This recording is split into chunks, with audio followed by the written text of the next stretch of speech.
Twitter का मालिक बनते ही दुनिया के सबसे अमीर शख्स एलन मस्क एक्शन में आ गए। उन्होंने ट्विटर के भारतीय मूल के सीईओ पराग अग्रवाल और पॉलिसी हेड विजया गड्डे और फाइनेंशियल ऑफिसर नेट सेगल की छुट्टी कर दी। जबकि मीडिया रिपोर्ट्स के मुताबिक पराग अग्रवाल और मस्क के बीच पहले से ही अच्छे संबंध नहीं थे। न्यूयॉर्क टाइम्स की खबर के मुताबिक पिछले साल ट्विटर के सीईओ नियुक्त किए गए पराग अग्रवाल की मस्क के साथ सार्वजनिक और निजी रूप से कहासुनी हो गई थी। मस्क ने कंटेंट मॉडरेशन के मामले में कंपनी की पॉलिसी हेड विजया गड्डे की भूमिका की भी सार्वजनिक तौर पर आलोचना की थी। यही नहीं, एलन मस्क ने ट्विटर के शीर्ष अधिकारियों पर सोशल मीडिया प्लेटफॉर्म पर फर्जी अकाउंट्स की संख्या को लेकर उन्हें और ट्विटर निवेशकों को गुमराह करने का आरोप भी लगाया था, जिसके बाद से ही ये कयास लगाए जा रहे थे कि ट्विटर के मालिक बनते ही मस्क पराग अग्रवाल और विजया गड्डे की छुट्टी कर देंगे। हालांकि मस्क को पराग अग्रवाल को कंपनी से बाहर किए जाने पर करीब 345 करोड़ रुपए का हर्जाना देना होगा। वैसे ट्विटर ने अपने अधिकारियों को निकाले जाने के मामले में किसी भी तरह की टिप्पणी करने से इनकार कर दिया, लेकिन मस्क के इस एक्शन से ट्विटर के कर्मचारियों में खलबली मच गई। जबकि मस्क की ओर से ट्विटर के कर्मचारियों से कहा गया कि वो 75% कर्मचारियों की छटनी नहीं करेंगे।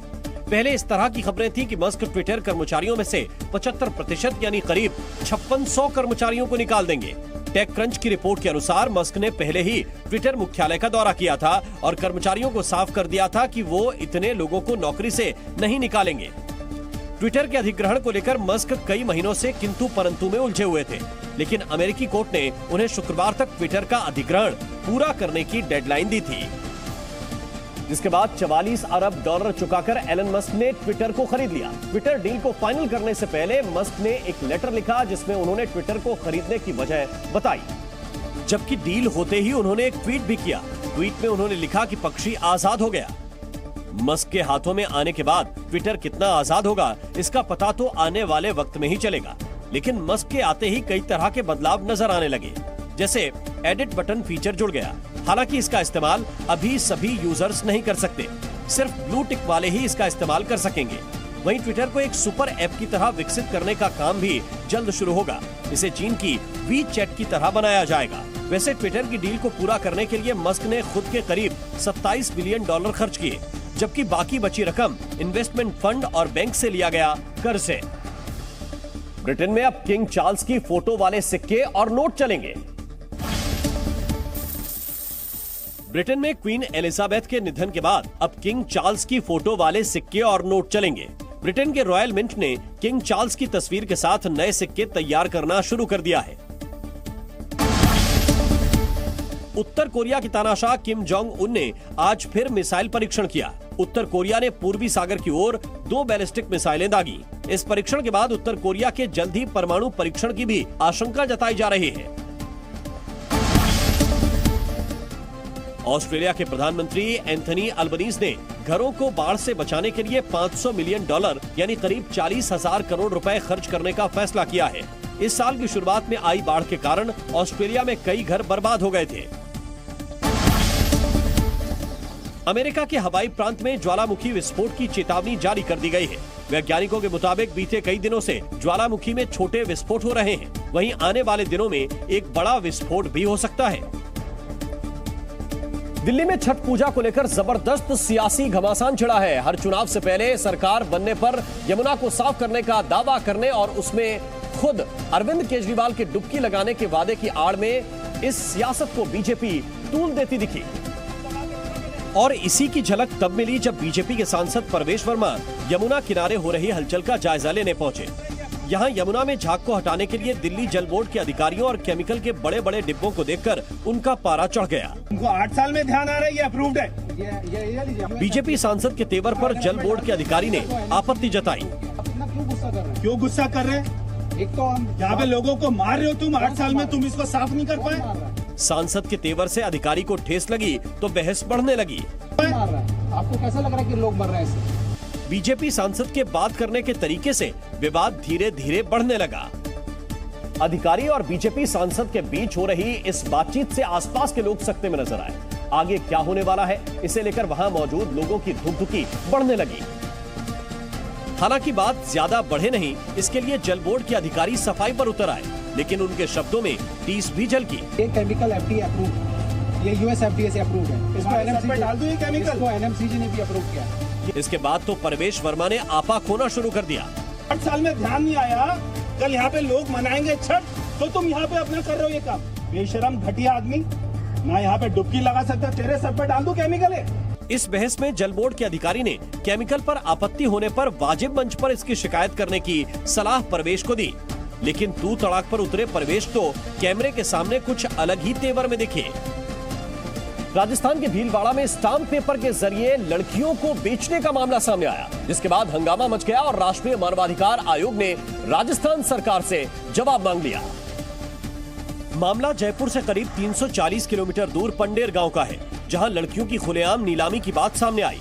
जानकारी के मुताबिक कर्ज में फंसे लोग मजबूरी में ये काम कर रहे हैं। यहाँ दलाल स्टाम्प पेपर पर लड़कियों की खरीद का सौदा करते हैं और उन्हें देह व्यापार की दलदल में फेंक देते हैं। तो ये एजेंट लोग इनकी बच्चियों को खरीदने के लिए स्टाम्प पेपर पर लिखाई पढ़ाई करवाते हैं। उन लिखाई पढ़ाई के आधार पर उन लड़कियों को खरीद कर इनके देश विदेश में बेचा जाता है। 8 से 18 साल की लड़कियों की बिक्री के इस पूरे गोरख धंधे में जातीय पंचायत भी शामिल होती है। दरअसल किसी विवाद को लेकर जाति पंचायत संबंधित परिवारों पर भारी भरकम जुर्माना लगा देती है। जब परिवार ये रकम नहीं चुका पाता तो उस पर बेटियों को स्टाम्प पेपर के जरिए बेचने का दबाव बनाया जाता है। अब ऐसी घटनाओं पर रोक लगाने की मांग जोर पकड़ रही है। हमारे भीलवाड़ा में कई जगह ऐसी घटनाएं हो रही है। सबसे शर्मनाक घटना है, आज के आधुनिक दौर में ऐसी घटनाएं पर लगाम लगनी चाहिए। भीलवाड़ा में लड़कियों को बेचने का मामला सामने आने के बाद पूरे मामले पर सियासत भी तेज हो गई। बीजेपी ने कांग्रेस और गहलोत सरकार पर निशाना साधा। ने ट्वीट किया और आरोप लगाया कि कांग्रेस के कुशासन से तंग आकर राजस्थान में बेटियों का रहना मुश्किल हो गया है। उन्होंने कांग्रेस के लड़की हूं लड़ सकती हूं के नारे को खोखला बताया।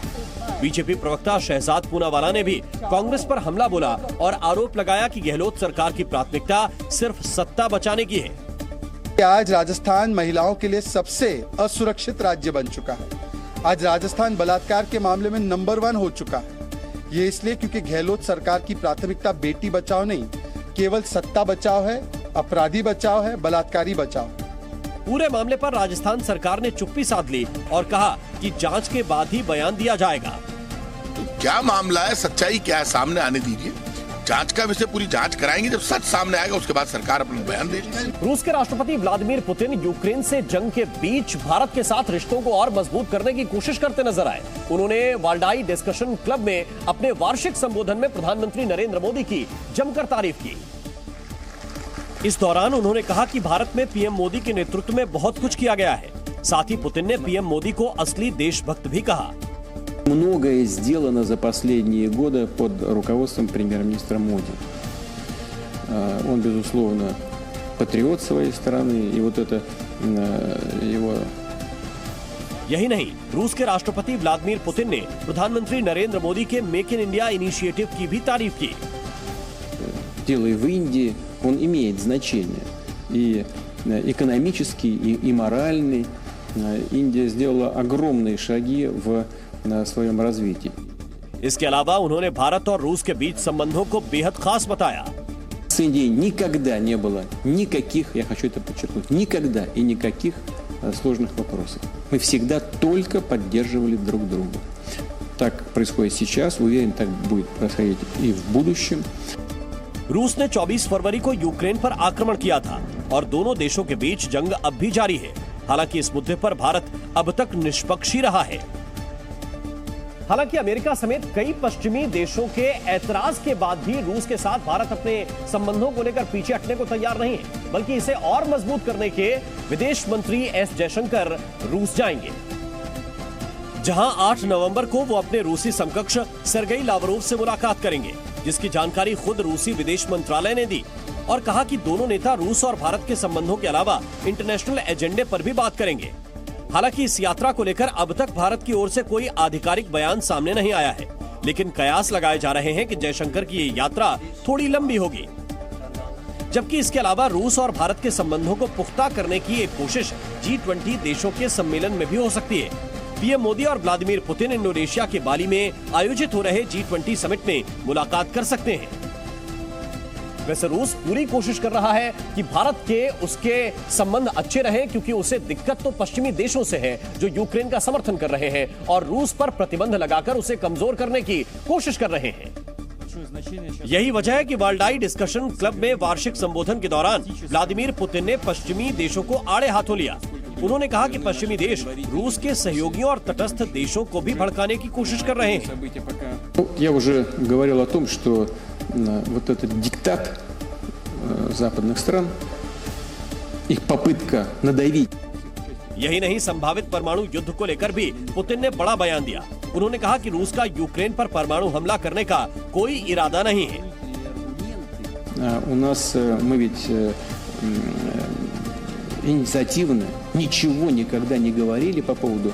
कुछ दिन पहले तक पुतिन काफी आक्रामक नजर आ रहे थे, तो अब उनका ये बयान इशारा कर रहा है कि जंग में रूस झुके भले ना, लेकिन उतना आक्रामक भी नहीं होगा जिसके कयास लगाए जा रहे थे।